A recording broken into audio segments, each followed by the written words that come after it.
Greetings, fellow mammals. We almost had a tie on this poll, but in the end the MCS won, at least when I took the screenshot. Apparently now we are at a tie again. Unfortunately, there's no way to close a vote on these YouTube posts, at least as far as I know. To satisfy both parties, I have decided to still post this episode first, but to appease the other group, the SWS episode will drop exactly when you have finished watching this one. So it's a double release today. I hope you will enjoy it. Anyhow, back on topic, today we will check why I recommend this setup right here, and if this gun can maintain its S tier rank with those attachments or not. Let's dive right in. Usually we would take a look at the time to kill charts now, but since we are talking about a shotgun here, that wouldn't really lead anywhere. Either you manage to get the one shot or you have to shoot more, and then one might say you are already doing it wrong. So instead we are going to focus on what makes a shotgun good, and that is damage, range and pellet spread. On this gun we have access to 3 different buckshot types, flechettes and slugs. So for now let's focus on the buckshot. How is the damage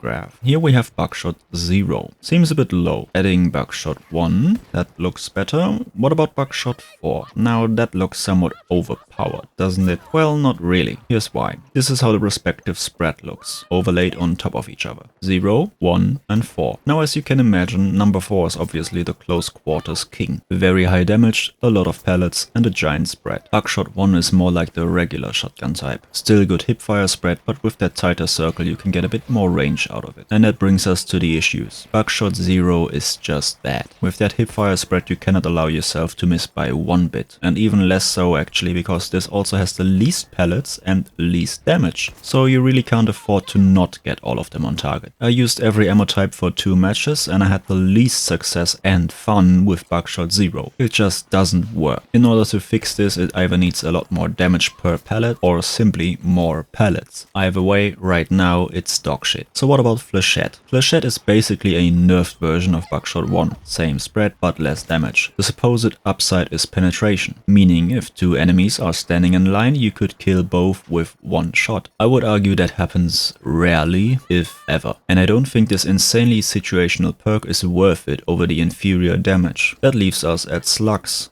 Do not use them. They are horrible. Why? Well, shotguns don't get any headshot multipliers. That means even if you get a headshot, it does the exact same damage as a body shot. Yes, with slugs too. Why? Dice. And a body shot with slugs cannot one-shot at any range. So you can get a maximum of 75 damage, which seems good, but then you realize this gun also has a fire rate of 75. So the shortest time to kill you could achieve with slugs is 800 milliseconds. That is not short. And if you miss 1 shot and have to shoot 3 times, we have almost reached 2 entire seconds. Slugs are horrible on this gun. Do not use them. I hope I made that clear. Moving on. Before we get to the other attachments, I wanted to inform you about a little mechanic that other Battlefield games don't have. That is, in this game, aiming with your shotgun actually reduces the spread. It is not the same as hip firing. So when you engage targets beyond 15 meters, I would always try to ADS, because that way the grouping of your pellets will be tighter, which increases the likelihood of still getting that one shot. Obviously this is a percentage basis, so doing this with the buckshot 4 will not result in the same spread as with buckshot 1, but still, it is worth it when you got the aiming skills for it. Now let's talk about attachments. For the barrel we only get 1, which is this big suppressor. Technically the damage reduction isn't that bad, so you could use it. I just want to tell you, with this setup the stealth you achieve is a 15-meter radius. And I don't really know why you would pick a shotgun in the first place if you wanted to be sneaky, but